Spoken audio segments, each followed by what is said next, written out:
저는 오늘 나의 진정한 이웃은 누구인가 라는 제목으로 말씀을 전하겠습니다. 오늘은 대강절 첫 주일입니다. 여러분, 대강절은 예수님 성탄전 전 4주간을 말하는 것입니다. 대림절, 강림절이라고도 합니다. 대강절은 우리 주님의 오심을 기다리며 주님을 기다리는 바른 자세를 가다듬는 그런 절기이기도 합니다. 그렇다면 오늘 우리에게 이 대강절은 어떤 의미를 갖는 것일까요? 첫째로 먼저 대강절은 경건에 힘쓰는 절기입니다. 6세기경에 교회는 이 대강절 기간 동안 결혼을 금하고 금식을 선포하는 등 그 예식의 내용이 사순절과 비슷했다고 합니다. 뿐만 아니라 특별 참회라고 하는 예전이 있었다고 합니다. 자기의 과거의 죄를 참회하고 새롭게 신앙의 결단을 다짐하는 그러한 예식이 있었다는 것입니다.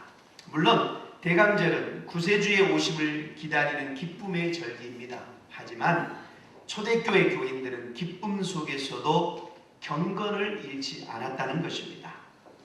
오늘 우리는 이 대강절을 맞이하여서 다시 한번 우리의 신앙을 되돌아보는 그런 기회가 되시기를 예수님의 이름으로 축원을 드립니다. 아멘. 저희와 같은 서울에 있는 어느 교회에서 있었던 일입니다. 하루는 그 교회 권사님이 목사님을 찾아왔어요. 저 목사님, 긴히 드릴 말씀이 있습니다.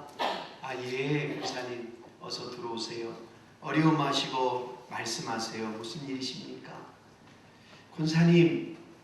권사님께서 목사님, 저 아무래도 권사를 못하겠어요. 아니, 권사님 무슨 말씀이세요? 지금까지 잘 해오셨잖아요.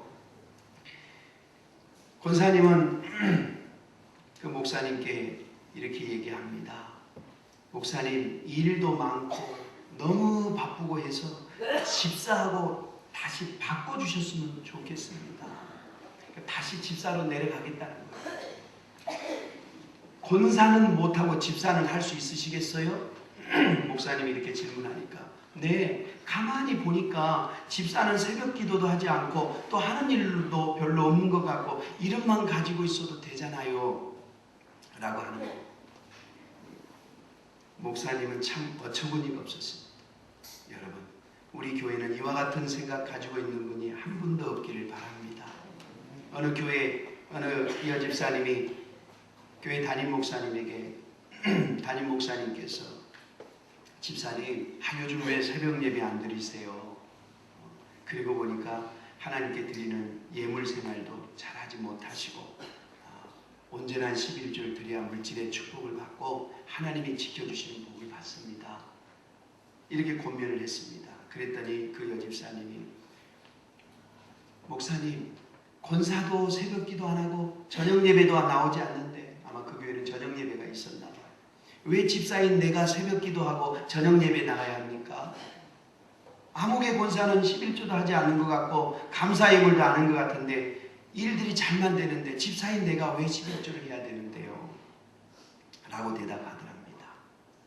여러분, 남이 안 한다고 내가 안 해도 된다는 것은 신앙도 믿음도 아니죠. 그렇다면 그 사람이 죽으면 따라서 죽어야 하지 않겠어요? 그런 분은 하나님의 축복을 받을 수 없습니다. 여러분, 길고 짧은 것은 주님의 심판대 앞에 가보아야 됩니다.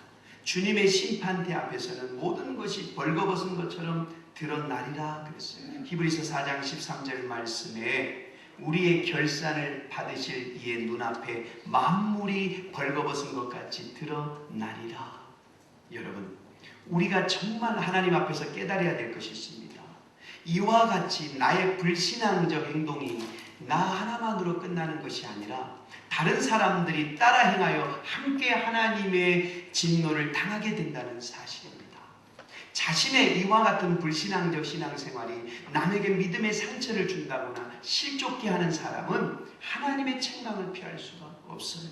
우리 예수님께서 마태복음 18장 6절에 누구든지 나를 믿는 이 작은 자 중 하나를 실족하게 하면 차라리 연자 맷돌이 그 목에 달려서 깊은 바다에 빠뜨리는 것이 나으니라. 실족하게 하는 일들이 있으므로 말미암아 세상에 화가 있도다. 실족하게 하는 일이 없을 수는 없으나 실족하게 하는 그 사람에게는 화가 있도다 그랬어요.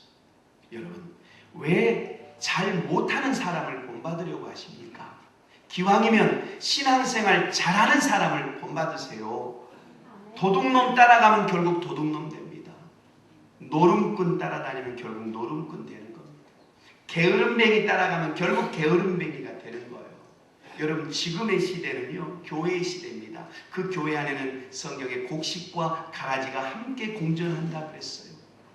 그러나 언제까지 함께 자라지 않아요. 추수 때가 되면 반드시 가라지를 먼저 묶어서 지옥불에 던져 태우리라 말씀하셨어요.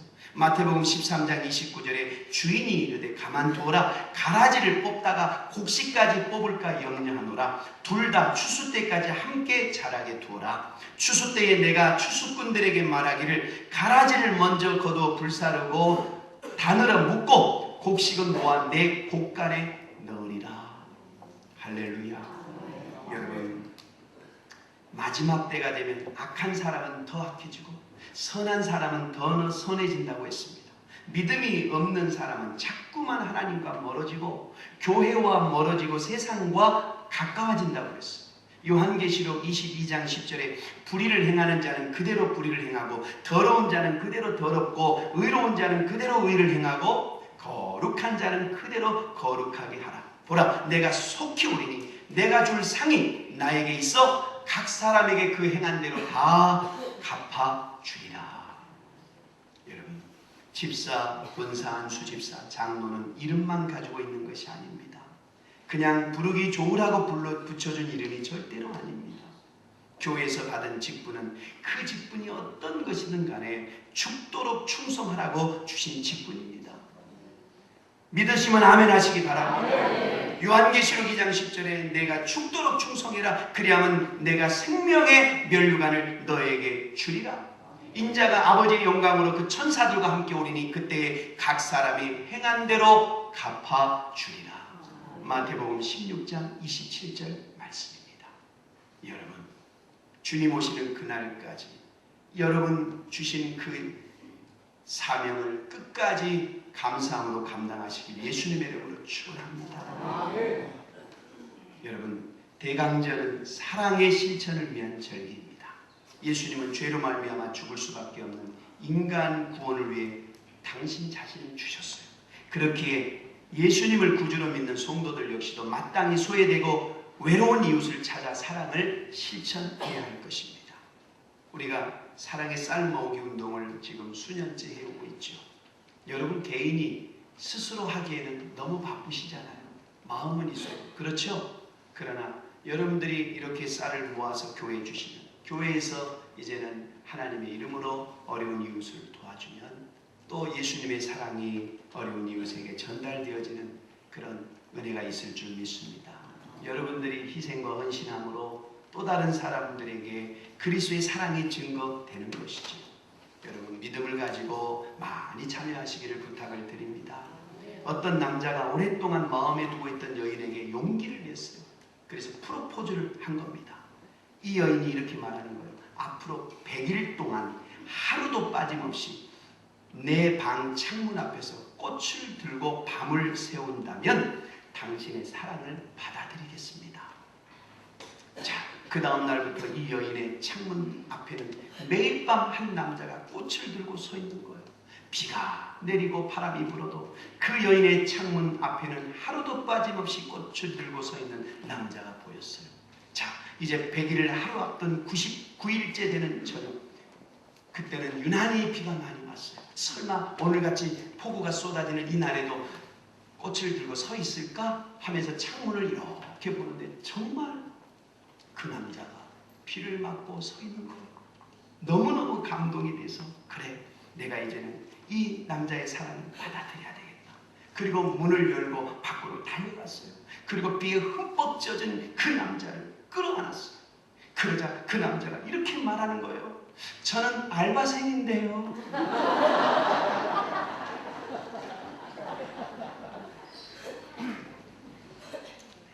여러분, 질문 하나 드려도 될까요? 사랑을 돈으로 살 수 있을까요? 없습니다. 없어요. 진정한 사랑은 돈으로 살 수 없어요. 아무리 많은 돈을 준다 할지라도 진정한 사랑은 살 수 없어요. 진정한 사랑은 마음에서 우러나오는 행동이 뒤따라야 합니다. 말로만 하는 사랑은 진정한 사랑이 아닙니다. 여러분, 우리 예수님 보세요. 우리를 사랑하신다라고 말씀만 하지 않으셨어요. 당신은 사랑으로 행동으로 보이셨어요. 묵묵히 십자가에 못 박히셨어요. 사랑한다고 하셨던 그 말씀에 책임지시기 위해 목숨을 버리신 거예요. 그런데 사람들은 알바생 사서 사랑하는 여인의 마음을 움직이려고 했던 그 남자처럼 사랑에 대해서 말을 많이 하면서도 사랑을 실천하지 않아요. 여러분, 행하기 전까지는 사랑이 아니다라는 말을 들어보셨습니까? 그래요. 진짜 사랑은 이론이 아니에요. 진정한 사랑은 행동이 수반돼야 됩니다. 여러분, 오늘 본문의 내용을 보겠어요. 한 율법사가 이제 예수님께 와서 내가 어떻게 하면 영생을 얻을 수 있을까요? 라고 말씀하셨을 때 예수님께서 내 하나님 그리고 이웃을 사랑하는 그것을 실천하면 된다.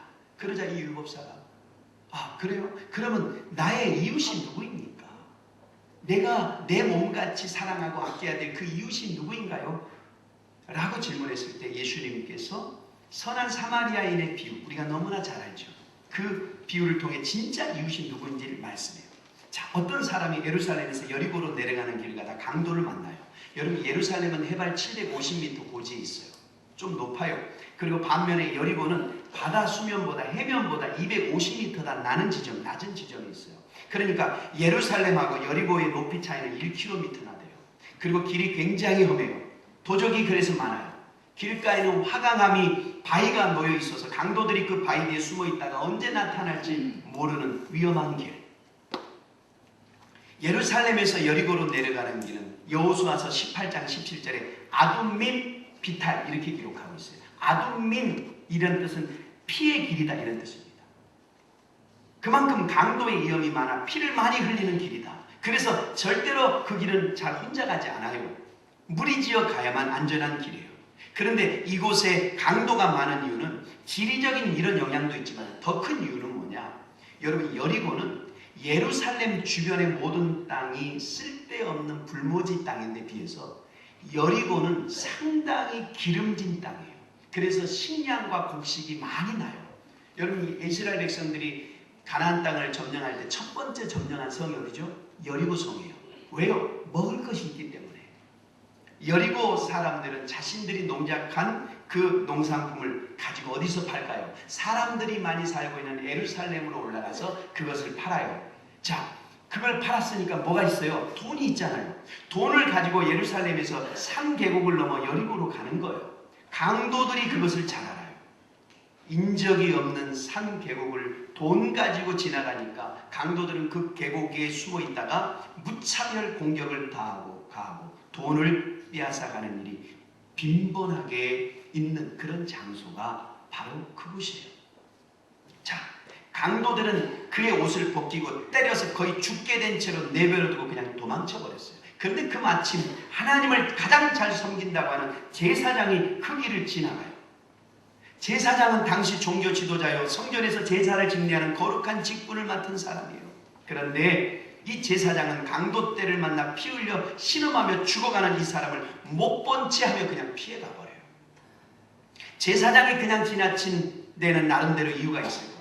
여러분, 구약의 율법에는 제사장은 피를 만지거나 시체를 만지면 부정하게 되어서 일주일 동안 제사의 집례를 할 수가 없어요.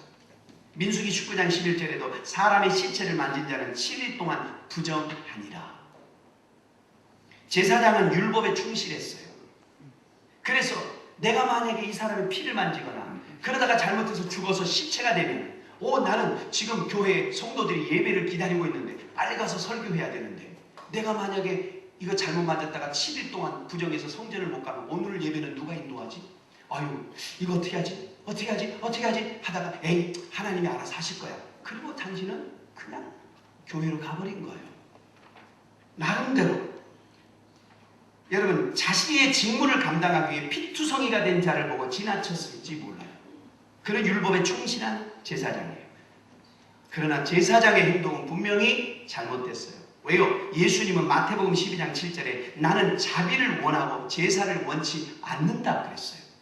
주님께서 우리들의 형식적인 제사보다는 어려움과 고통 가운데 처해 있는 사람들을 돕는 것을 더 원하신다는 거예요.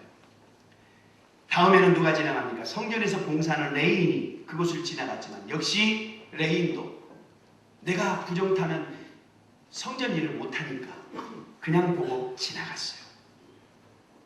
그러나 세 번째 등장한 어떤 사마리아인은 앞서 지나간 두 사람과 달랐어요. 강도 만난 사람이 누구인지 알 수 없지만 유대인인 것만큼은 분명합니다. 그런데 예수님 당시 유대인과 사마리아인들은 서로 원수처럼 지냈어요. 여러분 사마리아 사람도 원래는 유대인이었어요. 그런데 역사적으로 보면은 아수르가 유대인을 북이스라엘을 지배하면서 혼합 정책을 피죠. 그래서 강제로 이제는 자기 민족과 아수르 민족과 유대인들이 결혼을 시켰어요. 그래서 피가 섞였어요. 그래서 남쪽에 살고 있던 이 남유다 백성들은 북이스라엘의 사마리아 사람들 향해서 이제는 너희들은 유대인이 아니다. 그래서 이제는 그들을 지옥의 땔감이다 이렇게 여겼어요. 역사책에 보면 지옥의 땔감으로 여겼다라고 나와요. 유대인들은 사마리아 사람들을 지옥의 땔감으로 원수처럼 지냈다 이 말입니다. 무시했다 이 말이에요. 그런데 오늘 본문에 등장하는 사마리아 사람은 강도 만나 죽어가고 있는 유대인을 보고 불쌍히 여겼어요. 피투성이가 되어 죽어가는 사람 보는 순간 다른 생각할 겨를이 없었어요. 그는 피 흘리고 신음하고 있는 강도를 발견하자마자 달려가서 기름과 포도주를 부어서 응급처치를 해요. 그리고 자기가 타고 온 그 짐승에 태워서 여관으로 데려와서 정성껏 돌봐줘요. 그리고 그 다음날 그는 여관 주인에게 2데나리온의 돈을 더 주면서 이 사람 잘 치료해 주세요. 치료비가 더 들면 내가 돌아오는 길에 다시 갚을게요. 자, 예수님이 여기까지 말씀하시더니 갑자기 그 율법사에게 질문을 하십니다. 이 세 사람 중에 강도를 만난 사람의 이웃이 되어준 사람이 누구냐? 여러분, 우리는 여기서 놓쳐서는 안 될 부분이 있어요. 율법사는 예수님에게 내 이웃이 누구입니까? 라고 물었어요. 자, 율법사의 말에는 내가 중심이 된 거예요. 내가 있고 그 다음에 이웃이 있어요. 그런데 예수님이 말씀하신 선한 사마리아 이 이야기에서는 강도 만난 사람이 이야기의 중심이에요. 예수님께서 내 이웃이 누구냐를 말씀하신 것이 아니라 강도 만난 사람의 이웃이 누구냐를 말씀하셨어요. 왜 예수님은 내 이웃이 누구냐를 말씀하지 않으시고 강도 만난 사람의 이웃을 말씀하셨을까요? 그것은 강도 만난 사람이야말로 이웃이 절실하게 필요하기 때문입니다. 그는 강도를 만났어요. 있는 것 없는 것 다 빼앗겼어요. 죽어가고 있어요. 그에게 만약 이웃이 없다면 그는 얼마 있지 않아 죽을지 몰라요. 그렇기 때문에 내게 이웃이 필요한 것이 아니라 그에게 이웃이 필요한 거예요. 어려움을 당한 사람에게 이웃이 필요한 거예요. 그래서 예수님은 이 세 사람 중에 강도 만난 사람의 이웃이 되어준 사람이 누구였냐 물으셨어요. 율법사가 대답합니다. 그 사람에게 자비를 베푼 사람입니다. 그 사람에게 사랑을 베푼 사람입니다. 그냥 지나쳤던 제사장이나 레위 사람이 아니라 강도 만난 사람을 도와주었던 사마리아 사람이 진정한 이웃이다. 그러자 예수님이 말씀합니다. 가서 너도 이와 같이 해라. 여러분, 너의 대답이 옳다. 너도 이를 행해라. 그러면 살리라. 여러분, 한번 생각해 보세요. 남쪽 유대인들이 예루살렘 성전 건축할 때 피가 섞였다는 이유로 사마리아 사람들의 건축 참여 요청을 거절했어요. 상종 못할 사람으로 분열이 되었어요. 긴 역사 속에서 남과 북의 미움과 적개심은 아예 원수 관계가 된 거예요. 마치 우리 남한과 북한처럼. 요한복음 4장에서 예수님이 사마리아 여인에게 말을 건넬 때 어찌하여 나에게 물을 달라고 하십니까? 그랬어요. 유대인인 남성인 당신이 어찌하여 사마리아 사람 당신들이 그렇게 우리를 증오한 그 여인 나에게 물을 달라고 하십니까? 여러분, 이렇게 극심한 적개심이 계속되고 있었어요. 그런데 이 사마리아 사람이 자신의 원수요 증오의 대상인 유대인을 아무 조건 없이 도와준 거예요. 그러니 가서 너도 이와 같이 하라라는 예수님의 말씀 속에는 나의 원수, 아버지의 손조의 원수, 역사적 전통과 관습에 유전되어 온 원수를 돌보고 싸매고 먹이고 쉬게 하는 삶을 살라. 이 말씀이에요. 정말 어렵고 어려운 명령이에요. 나를 욕하고 핍박하고 죽이려는 사람을 사랑하는 삶. 그런 삶이 계명을 지키는 것이고 영생을 살게 하는 삶이라는 것입니다. 이 삶의 명령은 도덕이 아니에요. 이웃 차원의 이야기가 아닙니다. 이 삶은 바로 영생을 얻는 삶에 대한 대답이라는 것을 여러분 명심하시기 바랍니다. 가서 너도 이와 같이 해라. 여러분, 주님의 이 도전에 귀를 기울이는 저와 여러분이 되시길 바랍니다. 가서 너도 이와 같이 하라. 한번 따라 하십시다. 가서 너도 이와 같이 하라. 여러분, 주님이 가르치시고자 하신 나의 참 이웃이 누구일까요? 내가 좋아하는 사람, 내 마음에 드는 사람이 아니라 그가 누구이든 나의 도움을 필요로 하는 사람, 그 사람이 내 이웃입니다. 내 진정한 이웃이란 나에게 유익이 되는 사람이 아니라, 나에게 필요한 사람이 내 이웃이 아니라 나의 도움이 필요한 사람이 내 이웃이라는 겁니다. 굶주림의 강도, 질병의 강도, 각종 사고의 강도, 가정 불화의 강도를 만나 고통받고 있는 사람들이 많이 있습니다. 유혹과 핍박과 죄와 마귀의 강도를 만나 신음하며 방황하는 영혼들이 있어요. 학교에도, 직장에도, 사업장에도, 이웃에도, 우리 가정 안에도 강도 만난 사람처럼 죽어가고 있는 영혼들이 얼마나 많은지 몰라요. 그들은 우리의 도움의 손길, 자비의 손길을 기다리고 있어요. 여러분, 2년 전에 서부경찰서에서 우리 교회 조그만 저금통을 한 10개를 가져왔어요. 범죄 피해자 가정을 돕는 저금통이에요. 어느 날 어느 집에 강도가 들어왔어요. 그래서 무차별하게 찔렀는데 안타깝게도 그 가장이 강도의 칼에 맞아 죽은 거예요. 그게 범죄 피해를 당한 가족이에요. 그러다 보니 이제는 그 홀로 남은 부인이 자녀들을 키울 수밖에 없는 어려운 가정들이 범죄 피해 가정, 우리 서부 지역에 상당히 많답니다. 그래서 그분들을 돕기 위해서 동전 저금통을 가져서 여러분들이 넣어서 우리가 구제했던 기억이 있지요.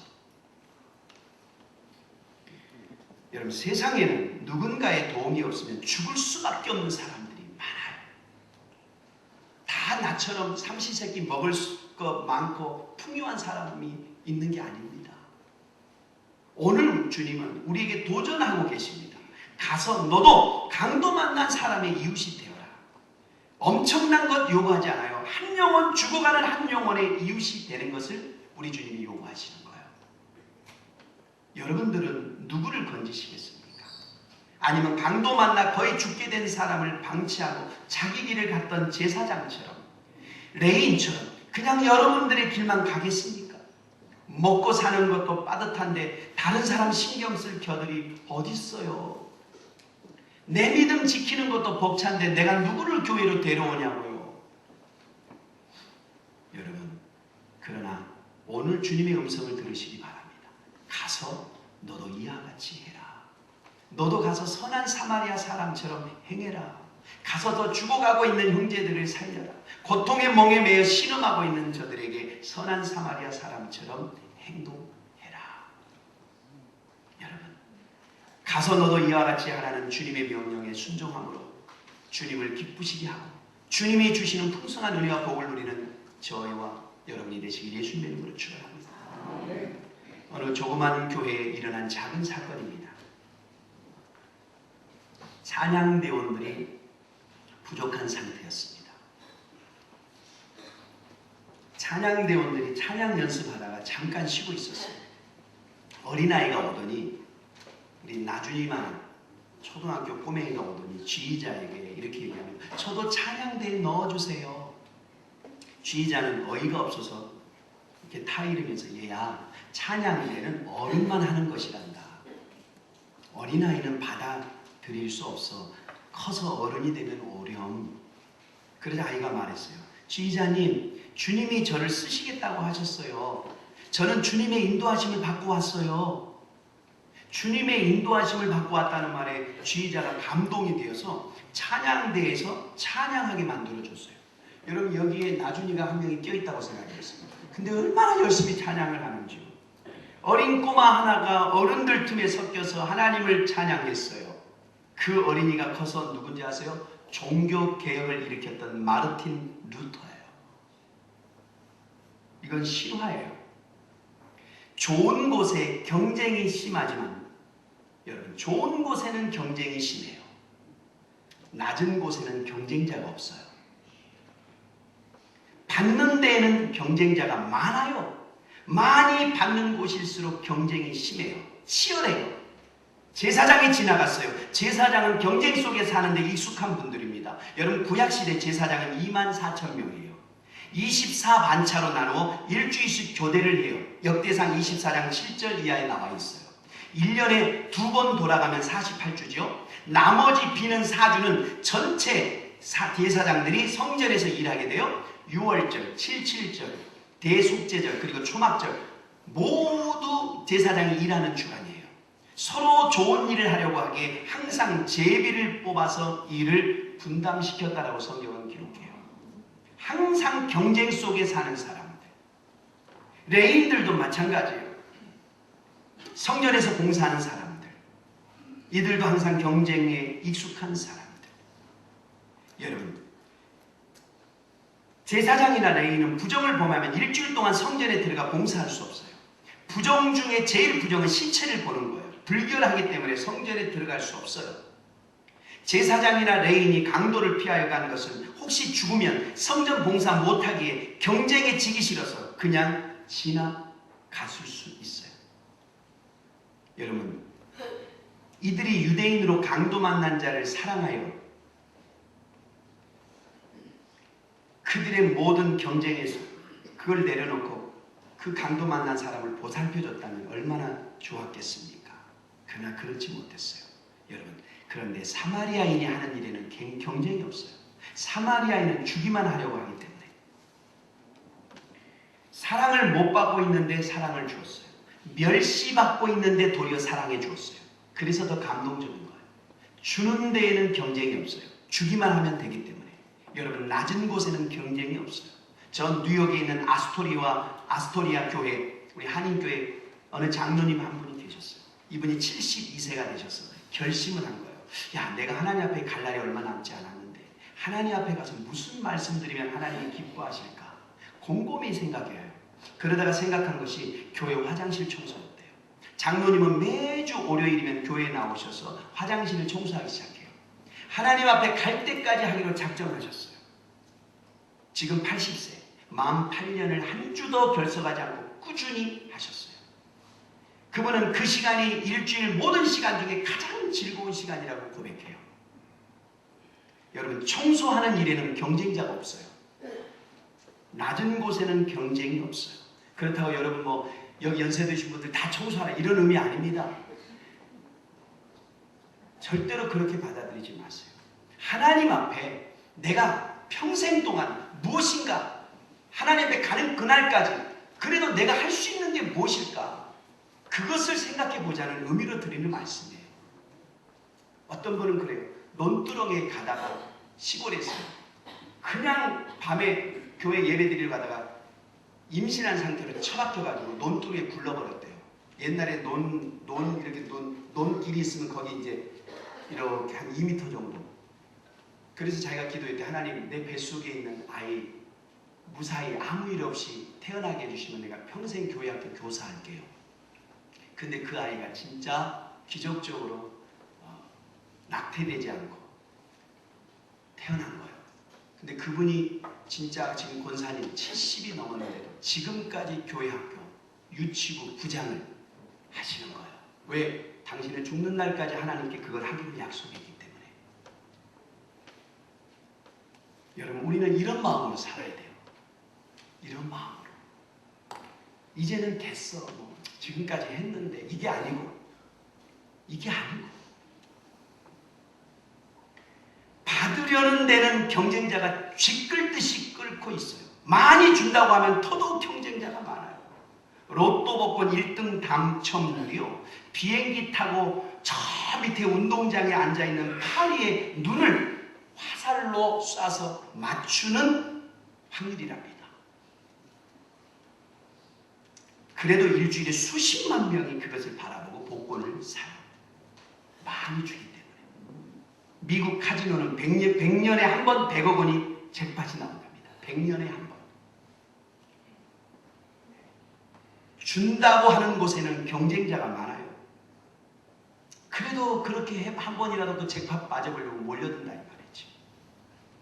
그러나 희생하라고 하는 곳에는 경쟁자가 없어요. 낮은 곳에 섬김의 장소에는 경쟁자가 없어요. 내가 원하면 얼마든지 할 수 있어요. 제사장이 가는 길에는 경쟁이 있어요. 명예를 얻고 보수를 얻고 존경받는 길이기 때문에. 그러나 사마리아 사람이 가는 길에는 경쟁이 없어요. 주는 길이기 때문에. 주고 또 주는 길이기 때문에. 사마리아 사람은 알지도 못하는 사람을 위하여 여행을 포기한 거예요. 자기 여행비를 모두 강도 만난 사람을 위해서 사용했어요. 이틀 후에 또 와봐야 돼요. 그 보상 낮은 곳에는 경쟁이 없는 거예요. 주기만 하고 희생하기만 하는데 무슨 경쟁이 있을까요? 그러나 분명한 것이 있어요. 사람은 보상하지 않아도 하나님은 반드시 보상하셔요. 오른손이 하는 일 왼손이 모르게 하여도 하나님은 알아요. 예수님이 물으셔요. 너의 의견에는 이 세 사람 중에 누가 강도 만난 자의 이웃이 되겠느냐? 자비를 베푼 자입니다. 가서 너도 이와 같이 해라. 이와 같이 하면 주님이 알아주시겠다. 다 몰라줘도 주님만 알아주시면 되는 거예요. 후에 놀라운 상급이 예비되어 있기 때문에. 예수님처럼 사는 길에는 경쟁자가 없어요. 낮은 곳으로 가는 길이기 때문에 그래요. 다시 외치고 싶습니다. 낮은 곳에는 경쟁자가 없어요. 이 성탄의 계절에 낮은 곳으로 내려가셔서 예수 그리스도의 사랑을 실천하는 저와 여러분이 되시길 예수님으로 축원합니다. 축원합니다. 기도하겠습니다.